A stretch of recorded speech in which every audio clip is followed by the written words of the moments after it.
ఓం సాయిరామ్. సమర్థ సద్గురు సాయినాథ్ మహారాజుకి జై. సాయి భక్తులందరికీ నమస్కారం అండి. మన బాబాగారి దయ వల్ల మనందరం బాగుండాలి, సంతోషంగా ఉండాలి అని చెప్పి మనస్ఫూర్తిగా కోరుకుంటూ ఈరోజు బాబాగారు మనకు అందించేటువంటి సందేశం ఏంటి అంటే, తల్లి ఈరోజు ఒక పచ్చి నిజం చెప్తాను వినమ్మా. నీ గుండె అరిచేతిలో పెట్టుకొని మరీ విను. అంతా విన్నాక నీకే అర్థమవుతుంది. ఇలాంటి వాళ్ళక నా పక్కన చోటు ఇచ్చాను అని, ఇలాంటి వారితోనా నేను ఇంతకాలంగా ఉన్నాను అంటూ నిన్ను నువ్వు అసహ్యించుకుంటావు. ఈరోజు ఖచ్చితంగా ఈ మాట నువ్వు విని తీరాలి బిడ్డ అని చెప్పి బాబాగారు అయితే మన కోసం ఒక మంచి సందేశాన్ని తీసుకొచ్చేస్తారండి. ఆ సందేశం ఏంటి, ఆ సందేశం రూపంలో బాబాగారు మనతో ఏం చెప్పబోతున్నారు వినే ముందుగా ఒక్కసారి మన ఛానల్ని కనుక ఫస్ట్ టైం చూస్తూ ఉన్నట్లయితే ప్లీజ్ సబ్స్క్రైబ్ చేసుకోండి ఫ్రెండ్స్. వీడియో నచ్చితే కనుక లైక్ చేసి సపోర్ట్ చేయండి. ఇక వీడియోలోకి వెళ్ళబోయే ముందుగా ఒక్కసారి, ఎక్కడెక్కడో మీరు జ్యోతిష్యం చెప్పించుకొని తృప్తి చెందకుండా, మనశ్శాంతి అనేది లేకుండా, మీ సమస్య అనేది ప్రాబ్లంకి ఆ సొల్యూషన్ అనేది దొరక్క మీరు అసంతృప్తిగా బాధపడుతూ ఉన్నట్లయితే ఒక్కసారి మనకు బాగా తెలిసినటువంటి గురువుగారు శ్రీ షిరిడి సాయిబాబా ఆశీస్సులతో జ్యోతిష్యం చెప్తున్నారు గురూజీ సుబ్రహ్మణ్యం రాజు గారు. Contact number 9908224144. ఈ గురువుగారు నెంబర్ 1 వశీకరణ స్పెషలిస్ట్. మీ యొక్క ప్రతి సమస్యకి కూడా పరిష్కారం అనేది చూపిస్తారు. అన్ని విషయాలను కూడా ఫోన్లో స్వయంగా గురువుగారే మాట్లాడతారు. ప్రేమ, పెళ్లి, భార్యాభర్తల మధ్య సమస్యలు, స్త్రీ మరియు పురుషుల వశీకరణం చేయబడును.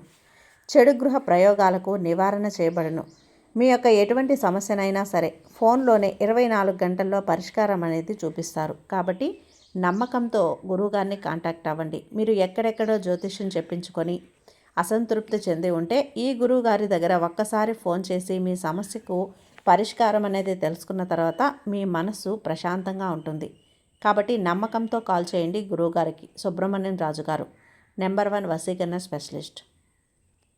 Contact number 9908224144.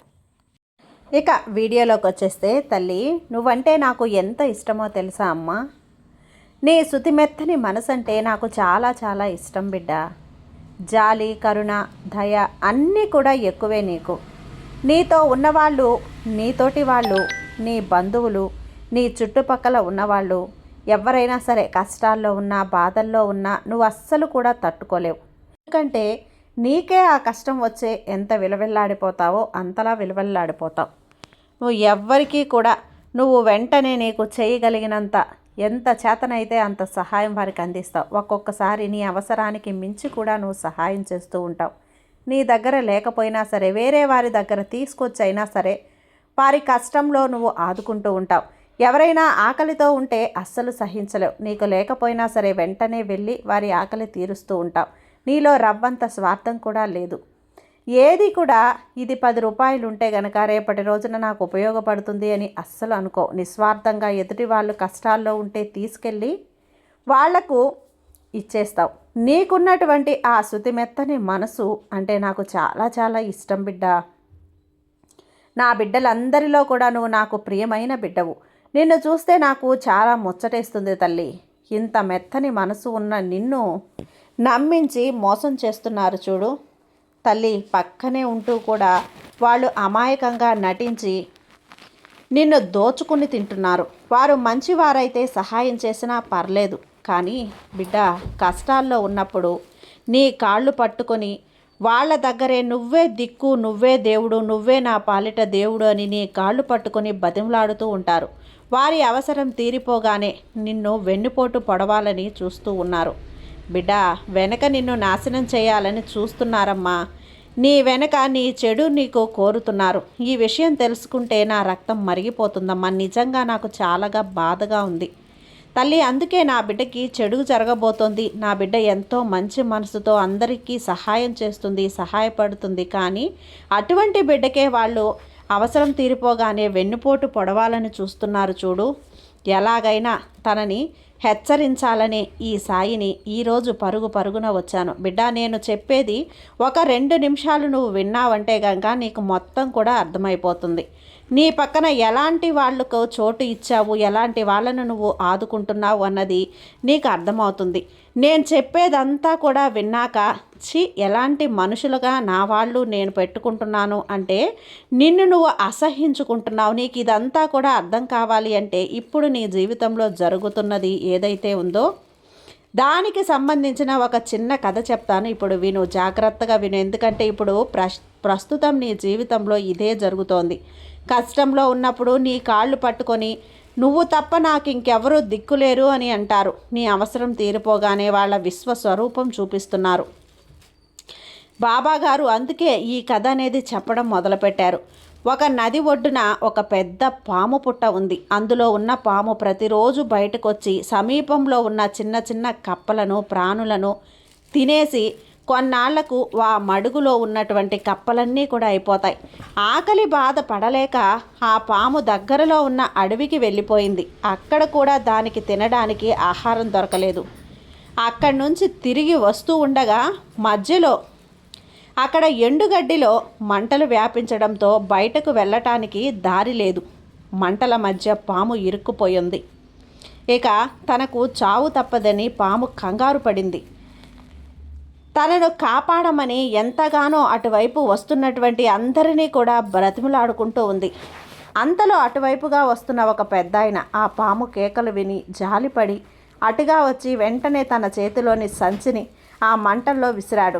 నాగరాజా, నువ్వు ఈ సంచిలోకి దూరు, నేను నెమ్మదిగా కర్ర సహాయంతో నేను బయటకు లాగుతాను అని అంటాడు. పెద్దాయన చెప్పినట్లుగానే ఆ పాము సంచిలోకి దూరింది. ఒక కర్ర సహాయంతో నెమ్మదిగా మంటలు తగలకుండా ఆ పామును సంచితో సహా తీసి కాపాడాడు పెద్దాయన. పాముని కాపాడినందుకు ఆ పెద్దాయనకు చాలా చాలా సంతోషంగా ఉంది. చాలా సంతోషించాడు. కానీ సంతోషం ఎంతోసేపు మిగలలేదు. పెద్దాయనకి వెనుతిరిగి చూస్తే పాము పడగ విప్పి బుసలు కొడుతోంది. ఆ పెద్దాయనకు భయం వేసింది. ఇదేంటి నాగరాజా, నేను నీ ప్రాణాలను కాపాడాను కదా, నాపై నీ బొసలు కొడతావా అంటూ ఆ పెద్దాయన ఎంతో బాధపడుతూ కన్నీళ్లతో ప్రాధేయపడ్డాడు. అప్పుడుండి ఆ పాము, నీ జాతి ధర్మం నువ్వు చూపావు, నువ్వు కాపాడావు, నా జాతి ధర్మాన్ని నేను చెయ్యాలి కదా అని చెప్పి అన్నది. ఇక ఏం చెయ్యాలో అర్థం కాలేదు ఆ పెద్దాయనకి. పరుగులు పెట్టాడు. అంతటితో ఊరుకోక ఆ పాము ఆ పెద్దాయనని వెంబడించసాగింది. అదే సమయంలో ఆ పెద్దాయనకు ఒక గాడిద ఎదురొచ్చింది. ఓ పెద్దాయన, ఎవరో బ్రహ్మ రాక్షసుడు తరుముకొస్తున్నట్లుగా ఏంటి ఆ పరుగులు అని ప్రశ్నించింది. ఆ గాడిద, రాక్షస రూపంలో ఉన్న పాము నన్ను వెంటాడుతోంది అన్నాడు పెద్దాయన. ఇంతలో పాము అక్కడికి వచ్చింది, బుసలు కొడుతోంది. ఇక అక్కడ జరిగింది అడిగింది పెద్దాయన చూసి జరిగిందంతా ఆ పెద్దాయన గారికి చెప్పాడు. నువ్వే న్యాయం చెప్పు, నన్ను రక్షించి చూడు, నేను రక్షించినటువంటి ఈ పామును నా ప్రాణాలు తీయాలని చూస్తుంది, నన్ను కాటేయాలని చూస్తుంది, కాపాడిన నన్నే, ప్రాణాలను రక్షించిన నన్నే కాటేయాలని ఈ పాము చూస్తుంది. ఇది కరెక్టేనా, నువ్వే చెప్పు అంటూ అడుగుతాడు. పెద్దాయన అప్పుడు ఆ పాము కూడా గాడిద వంక చూస్తుంది. ఆ గాడిద, పాము తప్పే అంటే ఆ పాము తనను కాటేసి చంపేస్తుంది, కానీ ఏం చెయ్యాలి అని కొంచెం తెలివిగా ఆలోచిస్తుంది. సరే నేను చెప్తాను, ఏదైనా కానీ నా కళ్ళల్లో చూస్తూనే నేను న్యాయమేదో అన్యాయమేదో చెప్పగలను అని అంటుంది. ఏం జరిగింది, ఎలా జరిగింది అన్నది మీరు నాకు కళ్ళకు కట్టినట్లుగా చూపించండి, అప్పుడు కానీ నేను నమ్మను అని అంటుంది. అప్పుడు అందరూ కలిసి మంటల వద్దకు వస్తారు. పాముని మంటల మధ్యలో వేసింది. గాడిద మంటల సెగకు పాములు కేకలు పెడుతుంది. ఆ పెద్దాయన, ఇంతకు ముందులా సంచిని వెయ్యి అన్నది. ఆ పెద్దాయన సంచిని వేయబోయాడు. అప్పుడు పాము అడ్డుకొని, ఓ వెర్రివాడా, ఆ సంచిని మంటల్లో వెయ్యకు, సాయం అనేది కృతజ్ఞతా భావం ఉన్న వాళ్ళకు మాత్రమే సాయం చేయాలి, కృతజ్ఞతా భావం లేని వారికి సాయం చేయకూడదు, చేస్తే నీలా చిక్కుల్లో పడతారు, లేదంటే నీకే ముప్పు కలగవచ్చు అని అంటుంది గాడిద. ఇక ఆ తర్వాత పెద్దాయన గాడిద ఎవరి దారిన వాళ్ళు వెళ్ళిపోయారు. మంటల చెరరేగటంతో పామును అందులో తగలపడి మాడి మసైపోతుంది.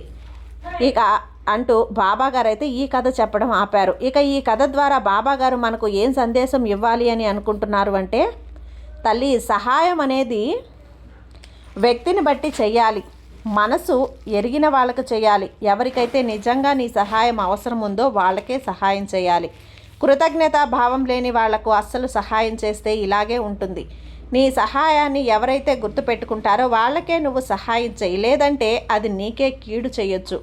తల్లి, నీ జీవితంలో కూడా ఇలా చాలామంది ఉన్నారమ్మా. వారి కష్టకాలంలోనూ ఆపద సమయంలోనూ వారికి అవసరం వచ్చినప్పుడు నిన్ను ప్రాధేయపడతారు, నిన్ను బ్రతిమలాడుతారు. ఆ తర్వాత వారి అవసరం తీరిపోగానే వారి నిజ స్వరూపాన్ని, విష స్వరూపాన్ని వాళ్ళు చూపిస్తున్నారు. నీతో అవసరం ఉన్నంత వరకు కూడా నీ అవసరం పొంది నీ చేత అన్నం తిని ఆ తర్వాత నీకే విషం కక్కాలని చూస్తున్నారు. జాగ్రత్త బిడ్డ. సహాయం చేసేటప్పుడు ఎవరు ఎలాంటి వారో తెలుసుకొని నీ సహాయానికి, నువ్వు చేస్తున్న సహాయం అందుకోవటానికి వాళ్ళు తగిన వ్యక్తులా కాదా అని ఒక్కసారి ఆలోచించు. సహాయం చేయి, మోసపోకు. ఎందుకంటే ప్రస్తుత సమాజం అలాగే ఉంది తల్లి. జాగ్రత్త అంటూ ఈరోజు బాబా గారు మనకు ఒక అద్భుతమైన సందేశాన్ని అందించారు. కాబట్టి ఈ సందేశం విన్నంతసేపు కూడా బాబా గారు చెప్పింది మీరు నమ్మి ఆచరించాలి అంటే ముందు బాబా గారి మీద నమ్మకం ఉంచండి. బాబా మీద నమ్మకం ఉంచున్న వాళ్ళకి బాబా గారు ఎప్పుడూ కూడా అన్యాయం చేయరు. బాబా గారు ధైర్యంగా, బాబా మనతో ఉన్నంత వరకు మనకు భయం ఎందుకు చెప్పండి. సర్వేజన సుఖినో భవంతు. జై సాయిరామ్.